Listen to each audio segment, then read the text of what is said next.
바벨론 포로로 유다 백성들이 붙잡혀 갔습니다. 나라가 초토화가 됐죠. 심지어 예루살렘 성전마저도 파괴되는 마음 아픈 일이 일어났습니다. 많은 사람들은 그렇게 생각했습니다. 선지자들의 분명한 외침이 있었기 때문에 유다는 멸망당하지 않는다 생각했습니다. 왜 그런 생각을 했을까요? 역사 이래로 예루살렘을 성을 두고 시온성이 있는 이 바로 다윗성이 있는 곳, 그리고 예루살렘 성전이 있는 이곳은 하나님께서 외세 침략으로부터 보호해 주시기 때문에 거룩한 성인 예루살렘이 멸망당할 수 없다고 생각을 했던 것입니다. 하나님께서 임재하시고 역사하시는 이 거룩한 성전이 있는 예루살렘은 멸망당할 수 없다고 생각한 거죠. 물론 거짓 선지자들이 합세를 했던 것입니다. 참 선지자들은 외쳤습니다. 하나님 앞에 돌아오지 않으면 하나님께서 심판 막대기를 드시고 징치하시리라. 택한 백성이라 할지라도, 선민 이 유다 백성이라 할지라도 하나님의 뜻을 거스리고 우상 숭배에 빠지고 타락해서 하나님의 영광을 드러내지 않으면 하나님께서 바로 이 땅을 토하여 내치는 것처럼 백성들이 쫓김을 당하고 그리고는 마침내 유랑하는 고통스러운 날이 올 것임을 그렇게 선지자들은 외쳤습니다. 참 선지자들은 하나님 앞에 돌아오지 않으면 심판이 있다고 했고, 거짓 선지자들은 아니라고. 어떻게 시온의 영광이 있는 이 예루살렘이 외세의 침략을 받고 유린을 당하겠느냐고, 말도 안 된다고 계속해서 하나님의 뜻과는 상관없이 거짓 선지자들은 자신의 생각과 자신의 마음속에 있는 말을 계속 왕에게도 이야기하고 백성들에게도 이야기를 했던 것입니다. 오히려 참 선지자였던 많은 선지자들이 나가서 바른 외침을 선포하면 핍박하고 조롱하고 그리고 죽여 없애려고 위협하고 설기등등한 그 자세를 가지고서 참 선지자를 공격하고 또 하나님의 뜻을 구하고 하나님 영광을 위하여 살고자 소원했던 많은 백성들을 핍박을 했던 것이죠. 그런데 어떻게 됐나요? 남유다가 BC 586년에 멸망함을 당하게 되었습니다. 참 안타까운 것이죠. 하나님의 징치하신 역사 가운데 마침내 멸망함을 당했습니다. 백성들은 나락으로 떨어졌습니다. 고통스러워했습니다. 괴로워했습니다. 어찌할 바를 알지 못했습니다. 이제는 모든 것이 초토화가 되고 멸망을 당하게 되었다는 이 마음 아픈 사건 앞에서 모든 것을 내려놓고 낙심했습니다. 바벨론으로 끌려갔어요. 70년 동안 포로가 이어졌습니다. 잠깐 며칠이면 이제 하나님께서 역사하셔서 유다 백성들을 다시금 돌이켜 회복시키시리라고 생각했는데 1년이 지나고 10년이 지나고 20년이 지나도 아무런 역사도 나타나지 않습니다. 백성들은 점점 절망하기 시작합니다. 이제 모든 삶을 포기하다시피 했습니다. 나라가 국원이 기울어지고 외세 침탈함을 받고 귀한 것들을 다 빼앗기고 또 젊은 청년들 또 여인들도 그 침탈함 아픔 속에서 고통을 당하면서 바벨론의 포로로서의 삶이 계속 진행됐죠. 그런데 오늘 본문 말씀 에스겔서 37장의 말씀은 에스겔 선지자를 하나님께서 부르시고 난 다음에 포로로 끌려갔던 이 젊은 청년을 하나님께서 부르셔서 그에게 비전을 심어 주셨습니다. 그에게 꿈을 주셨습니다. 에스겔 선지자에게 꿈을 주신 이유가 뭡니까? 절망하고 낙심하고 있는 백성들에게 하나님의 뜻을 전해서 낙심치 말고 소망을 가지라고 말씀하는 것입니다. 그래서 오늘 본문 37장 1절을 한번 보십시오. 같이 읽겠습니다. 1절 시작. 여호와께서 권능으로 내게 임재하시고 그의 영으로 나를 데리고 가서 골짜기 가운데 두셨는데 거기 뼈가 가득하더라. 나를 그 뼈 사방으로 지나게 하시기로 본즉 그 골짜기 지면에 뼈가 심이 많고 아주 말랐더라. 그러시면서 말씀합니다. 3절 이후에 에스겔 이 뼈들이 살겠느냐? 하나님께서 물으십니다. 인자야 이 뼈들이 능히 살 수 있겠느냐? 자, 뭐라고 대답했습니까? 주 여호와여 주께서 하시나이다. 예수님께서 베드로에게 네가 나를 사랑하느냐? 주님 내가 주님을 사랑하는 줄 주께서 하시나이다. 여러분 어떤 때 주님이 아신다고 대답을 합니까? 여러 가지 이유가 있겠습니다만 불분명하고 불확실할 때 나는 약하고 넘어지고 곤고한 자요 하나님 앞에서 확고한 확실한 믿음을 가지고 온전히 설 수 없는 약한 자라고 생각했을 때 우리 인간의 힘으로는 도저히 안 된다고 생각할 때 바로 그때 우리가 그런 대답을 하는 겁니다. 주님이 아시지요. 저는 약한 자입니다. 쉽게 넘어지는 자입니다. 우리는 불가능하지만 주님은 하실 줄로 믿습니다. 오늘 에스겔 선지자도 주님이 아십니다. 주께서 아십니다. 주님이 역사하실 겁니다. 우리는 불가능하지만 주님이 함께 해주시면 능히 가능할 줄로 믿습니다. 여러분 어찌 보면 한편에서는 두려움이 있습니다. 절망감이 몰려옵니다. 도저히 이 일은 이루어지지 않을 것 같은 낙심이 찾아옵니다.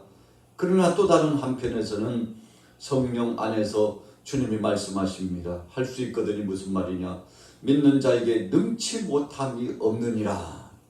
이 하나님의 명명백백한 말씀이 이 심령 속에 감동으로 내려지고 임재하여 주셨는데 오늘 에스겔 선지자가 그런 위대한 은혜와 능력의 역사를 경험했던 것입니다.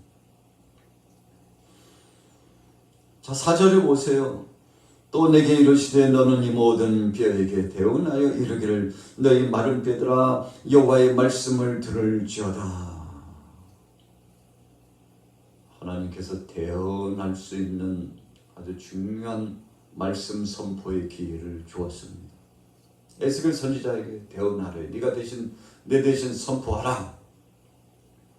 그 말씀에 순종하고 이제 대언하게 되는데 마른 뼈들 절망감이 가득한 그 마른 뼈들을 향하여서 명령하는 겁니다.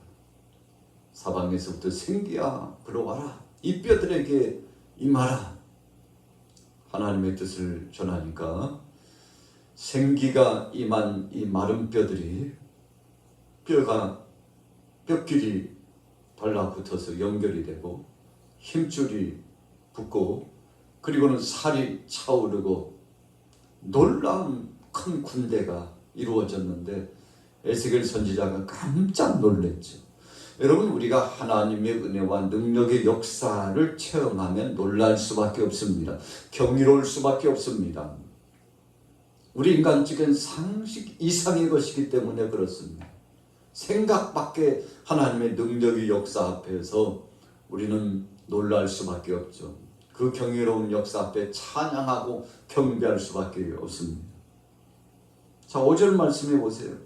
주 여호와께서 이 뼈들에게 이같이 말씀하시기를 내가 생기를 너희에게 들어가게 하리니 너희가 살아나리라.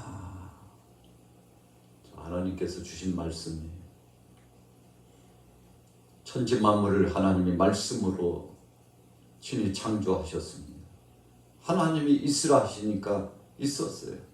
하나님의 명령하신 그 말씀이 의미하신 역사 앞에 모든 피조물들이 순종하고 그 역사가 나타났죠.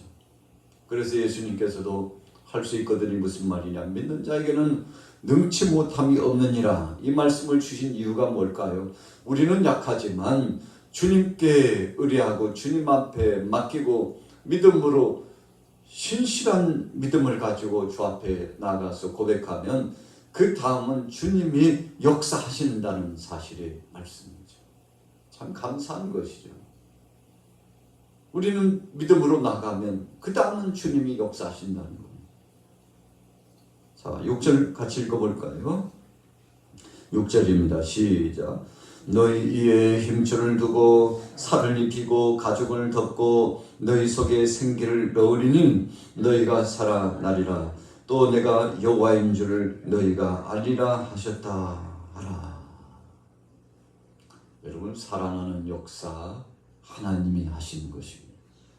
예수님도 2000여 년 전 사랑하는 제자들에게 너희가 나를 따르려거든 자기를 부인하고 자기 십자가를 지고 나를 쫓을 것이니라 그랬죠. 내 제자라면 어떤 상황 속에서든지 끝까지 나를 따라와라. 그런데 제자들은 어떻게 됐나요? 그러지 못했습니다. 예수님 혼자 십자가 지고 고난을 당하시고 죽으셨죠. 만약에 사랑하는 제자들이 예수님을 따라 핍박도 받고 고통도 당하고 함께 붙잡혀서 골고다 언덕에서 이 같은 무리들이라고 흉악범들이라고 해서 재판을 받고서 한편 강도 또 다른 한편의 강도들처럼 그렇게 처형을 당했다면 예수님 부활하실 때 제자들도 함께 부활하는 영광스러움을 경험했을 것이라고 생각합니다. 왜요? 나를 따르려거든 자기를 부인하고 자기 십자가를 지라고 말씀했는데 예수님께서 3년 동안 말씀하시면서 누누이 죽으심과 부활의 역사를 말씀했거든요. 그래서 그 부활의 영광스러운 능력을 함께 경험하고 하나님 앞에 영광 돌릴 수 있는 놀라운 능력과 복을 체험하게 됐을 겁니다.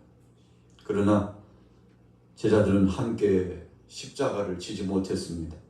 함께 죽음의 골짜기로 가지 못했습니다. 두려워서 예수님 앞에 가까이 갈 수도 없었습니다.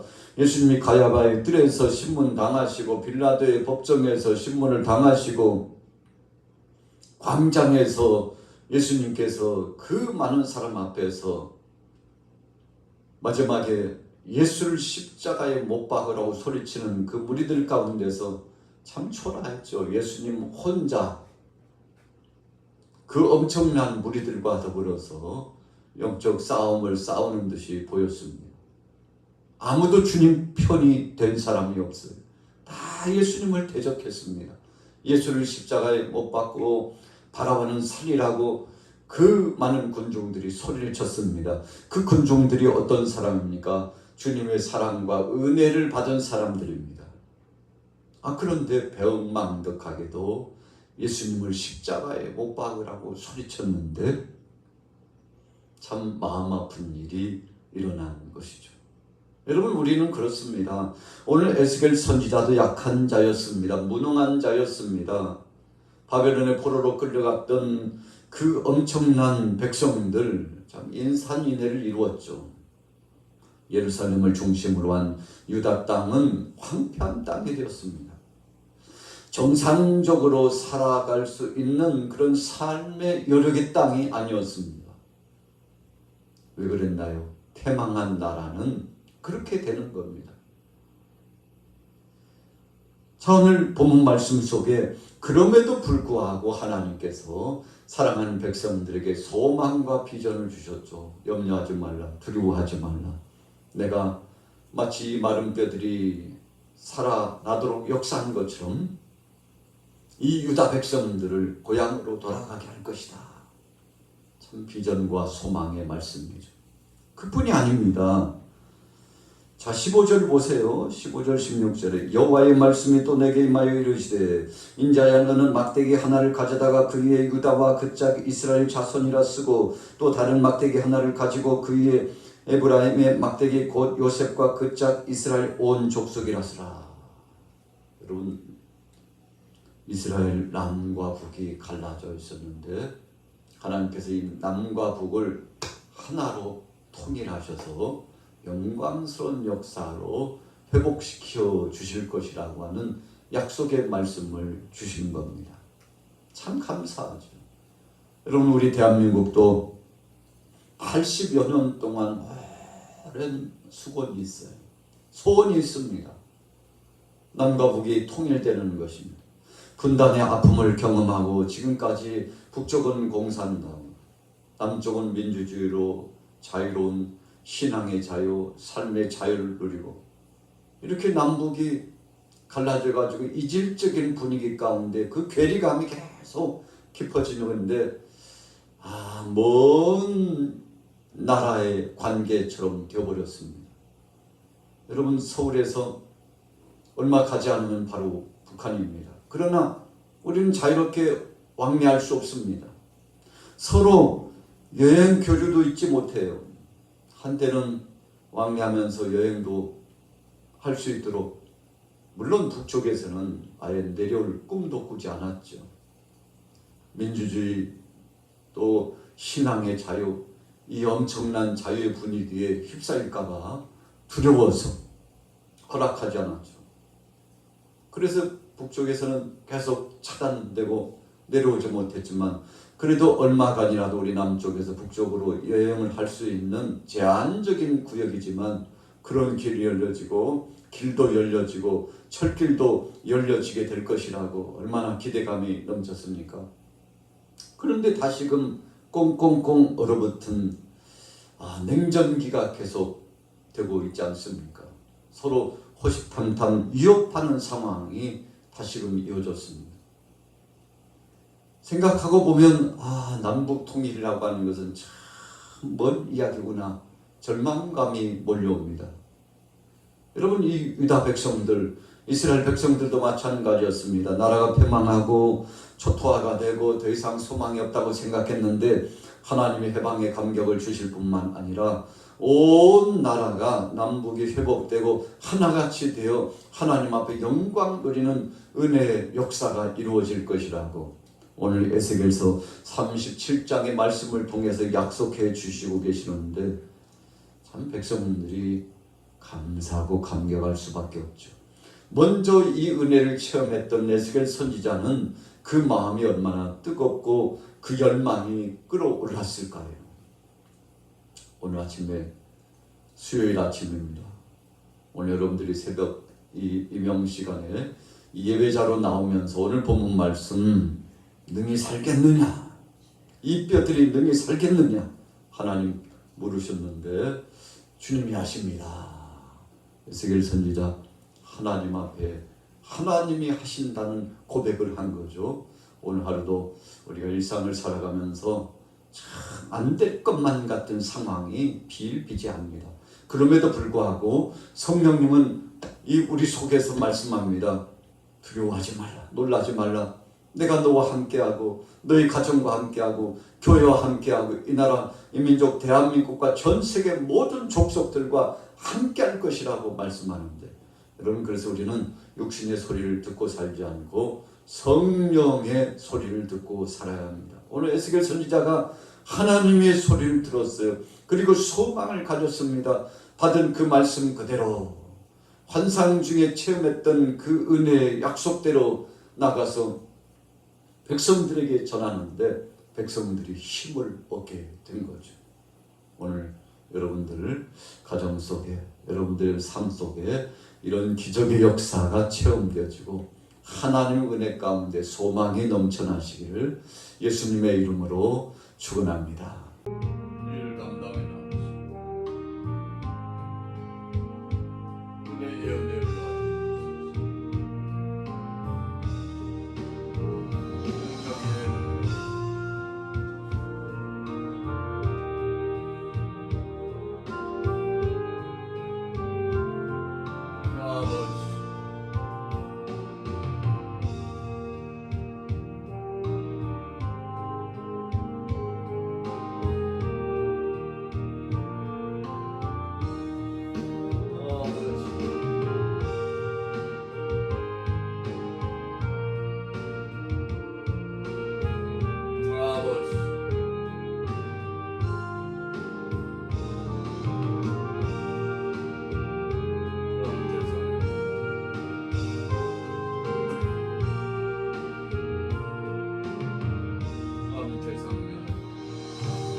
마음을